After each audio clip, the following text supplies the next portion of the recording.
गुंतलेले मनवेडे तुझ्या असावे पर्व दुसरे बोनस पार्ट. खूप दिवसांनी आली होती ती कामाला, त्यामुळे तिला खूप सारे प्रश्न विचारायचे होते. पण तिला असं नाराज बघून आज कोणीच काही बोललं नाही. तिचा मूड ठीक करण्यासाठी आणि तिला हसवण्यासाठी तिच्या मैत्रिणी जी जान लावत होत्या, परंतु ती आज जास्त कोणाशी बोलत नव्हती. नवऱ्याशी काही झालं असेल असं कोणाला काही वाटलं नव्हतं. त्यांना वाटत होतं सासूशी काहीतरी झालं असावं. नवरा एवढ्या लवकर नाही भांडण काढायचा. त्या एकमेकांना सांगत होत्या. पण नंतर त्याने खूप विचारल्यावर तिने सांगितलं की वेदशी भांडण झालं. म्हणून जेव्हा संध्याकाळी वेदला बाहेर बघितलं तसं सर्वजणी निघून गेल्या होत्या आणि तिला लवकर त्याच्याकडे जायला सांगितलं होतं. दुसऱ्या दिवशी त्या आजची कसर भरून काढणार होत्या. संध्या दुसऱ्या दिवशी कामाला आले. वेदच सोडायला आला होता, पण तिने आत बोलावलं नाही. त्याला बाय करून ती निघून गेली आतमध्ये. तिच्या मैत्रिणी आज उत्सुक होत्या. कालचं भांडण मिटलं का ते ऐकायला आणि अजूनपर्यंत काय काय मज्जा आली दोघांना ते ऐकायला. तिचा आज मूड ठीक वाटत होता. तिला थोडं चिडवायचंही होतं. तिची गंमत करायची होती. संध्या आज साडीच घालून आली होती. सर्व मैत्रिणी तिच्या भोवती गोळा झाल्या. मिटलं का ग भांडण तुमचं? नवरा रोज सोडायला येतो ना?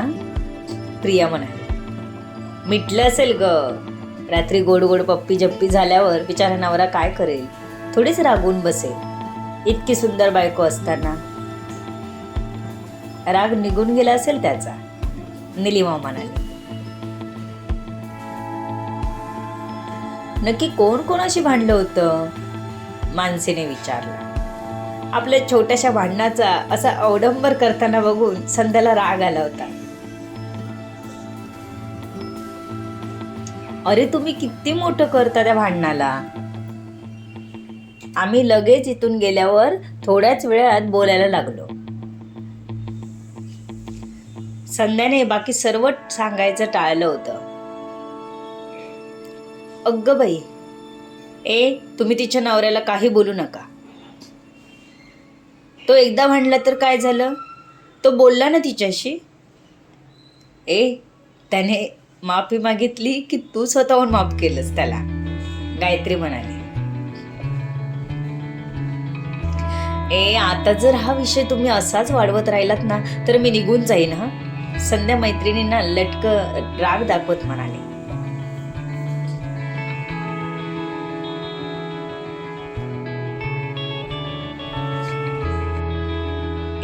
ते आता सरळ निघून वेदकडे जाईल.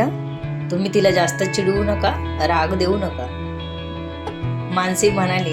तशी संध्या उठली आणि मानसीच्या पाठीत एक फटका दिला. तुम्ही माझी मस्करी करताय ना? जा तिकडे. मी आता बोलणारच नाही. संध्या तोंड फुगवत म्हणाली. अगं माझी माऊ लगेच रागवते. मानसी संध्याला जवळ घेत म्हणाली. आता लंच मध्ये गप्पा मारू, नाहीतर आपल्याला नोकरी सोडून घरी बसावं लागेल. चला लवकर क्लासवर, निलिमा म्हणाली.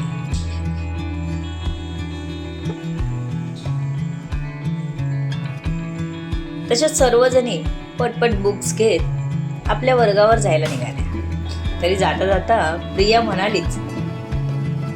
तुझं लग्न ठरल्यापासून आमचं रोजच झालंय. वेळ कसा निघून जातो कळतच नाही.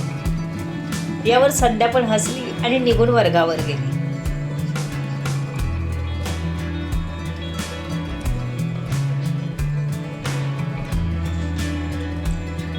संध्याचं एक होतं. एकदा वर्गात पाऊल ठेवलं की ती मागचं सर्व विसरायची आणि अगदी मन लावून ती मुलांना शिकवायची.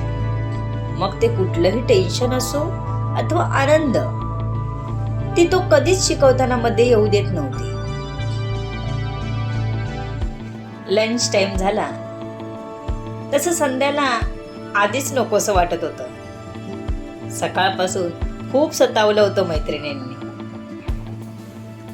तरी अजून मूळ मुद्द्याला पोचल्याच नव्हत्या. तेव्हा तर संध्याची लाजून पुरे वाट होईल. संध्या घाबरतच कॅन्टीन मध्ये पोहोचली. लंच टाइम मध्ये सर्वजणी हातात बुके घेऊन आल्या. मोठं गिफ्ट दिसत होतं. काय होतं त्यात, ती विचार करत आपल्या मैत्रिणींकडे पोहोचली. अभिनंदन संध्या, हातातील बुके पुढे करत सर्वजणी एक साथ म्हणाल्या. धन्यवाद, संध्याने तो आपल्या हातात घेत म्हणाले. हे आमच्या सर्वांकडून तुमच्या संसारासाठी छोटंसं गिफ्ट. सर्वजणींनी हात लावत संध्याला दिलं. संध्याला घेताही येईना, इतकं काय होतं त्यात, ती विचारात हरवली. तिने लगेच तिथेच ठेवलं. काय एवढं जड गिफ्ट दिलंय, सगळ्यांकडे बघत संध्या म्हणाली. ते तू घरी जाऊन बघ. तुला संध्याकाळी घरी रिक्षा करून देतो आम्ही, मानसी म्हणाली.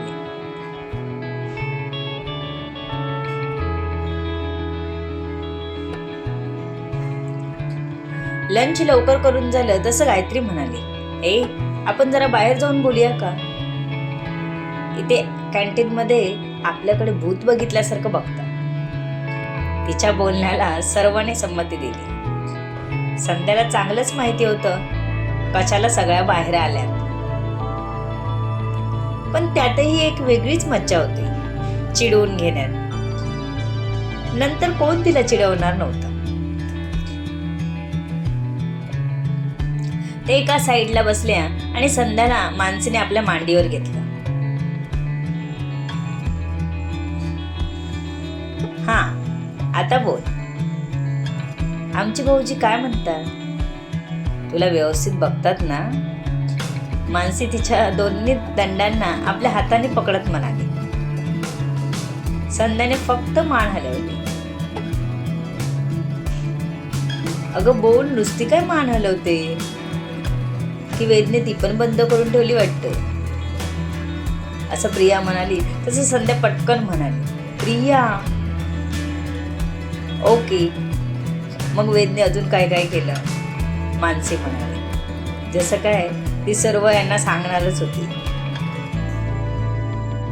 ए जावा तुम्ही खूप चावट बोलता, संध्या म्हणाली आणि मानसीच्या मांडीवरून उठली.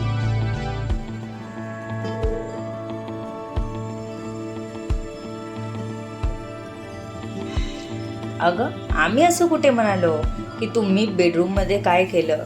आमचं एवढंच म्हणणं होतं की त्याने तुला काही विशेष गिफ्ट किंवा मग स्पेशल असं काही केलं का तुझ्यासाठी असं. पण काही त्याला खाऊ हवे. तुला जिकडे तिकडे चावटच दिसतं. त्याला आम्ही तरी काय करणार ना, हो ना ग? प्रिया हसत म्हणाली. काही नाही, संध्या म्हणाली. Very bad. तू हनीमून कॅन्सल केला. ॲटलिस्ट त्याने तुझ्यासाठी स्पेशल काहीतरी करायला हवं होतं. मानसी आणि निलिमा एक दुसऱ्याला दुजोरा देत एक साथ बोलल्या. तसं ह्या मैत्रिणी तिला समजावतात की उकसवतात हेच कळत नव्हतं तिला.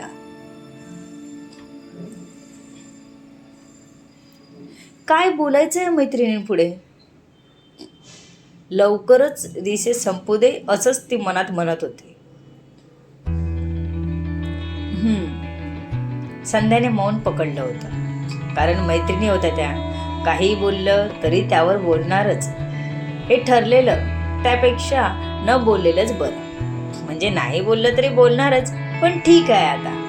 मैत्रिणी म्हटल्यावर एवढं तर बेअर केलंच पाहिजे होतं.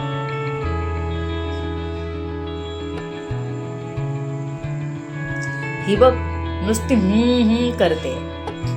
तू काय ग, म्हस होतीस काय ग आदल्या जन्मी करायला? गायत्री म्हणाली. ह्या मैत्रिणी पण ना डायरेक्ट आदला जन्म.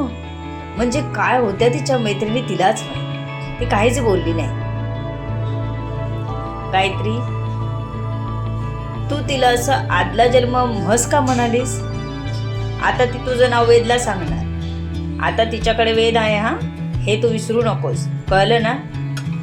बरोबर बोलली ना ग मी संध्या? मानसी डोळे विचकावत म्हणाली.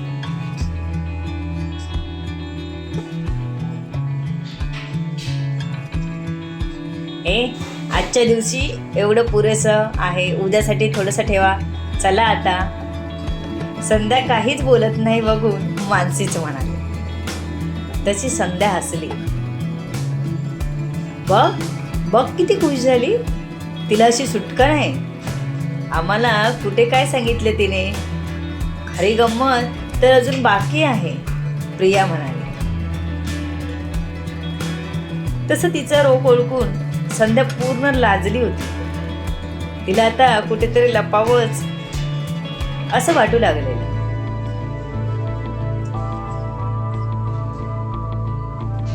संध्या, वेदने जास्त नाही ना त्रास दिला?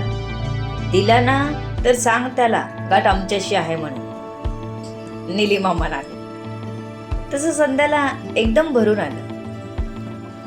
कोणाच्या कोणत्या तिला असं सांगत होत्या. हार्डली 1-1.5 वर्ष झालं असेल, पण किती जीव लावला होता त्यांनी. वेद काय त्रास देणार आणि ह्या काय त्यांना सांगणार, पण किती तो आपलेपणा, म्हणून तिला भरून आलं होतं. वेदची निपटायला ती एकटीच पुरेशी होती.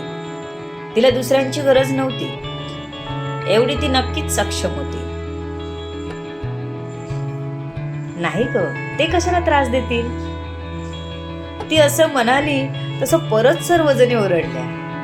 ओ ते तुम्ही सगळे तिच्या त्यांना काही बोलू नका, ती रागवेल आता, मानसी म्हणाली. तसं संध्याने पुन्हा तिला फटका दिला हातावर.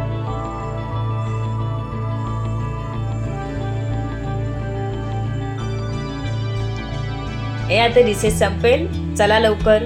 संध्याकाळी तिला रिक्षा पकडून रिक्षेत बसवायची जबाबदारी आपली, प्रिया म्हणाली. सगळ्याजणी एकसाथ हो म्हणाल्या आणि स्टाफ रूम मध्ये आल्या.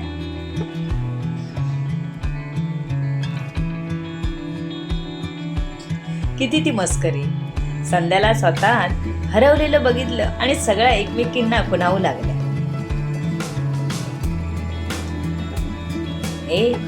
आज वेदचा फोन नाही आला वाटतं, निलिमा म्हणाली. तसं संध्या सगळ्यांना बघत म्हणाली. येऊन गेला, मीच जाग्यावर नव्हती. अरे बापरे, आता तू पण करू शकणार नाहीस, रागवेल आता नवरोबा, मानसी म्हणाली.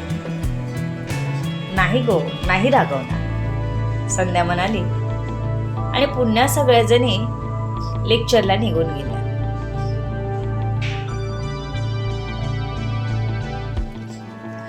ह्या सर्वजणी मैत्रिणी तिच्याच वयाच्या, एखादं वर्ष मागे पुढे.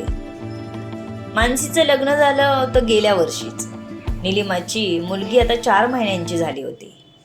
गायत्री आणि प्रियाचंही लग्न झालं होतं. सगळ्यात मागे हीच राहिली होती. त्यामुळे अगदी मनसोक्त तिची मज्जा घेत होत्या सगळ्याजणी. एकाच वयाच्या असल्यामुळे विचारांमध्ये जास्त फरक नव्हता येत. मानसीलाही निलिमा, गायत्री आणि प्रियाने खूप सतावलं होतं. तेव्हाच संध्यालाही सांगितलेलं, तुलाही आम्ही असंच चिडवणार. त्यामुळे तिला माहित होतं किती सतावतात ते.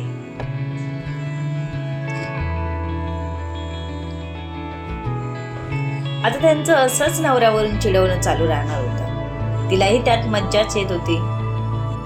घरी जाऊन तिने गिफ्ट बघितलं. छान शोकेस होता, त्यात वेद आणि तिचा फोटो फ्रेम. मस्तच ना.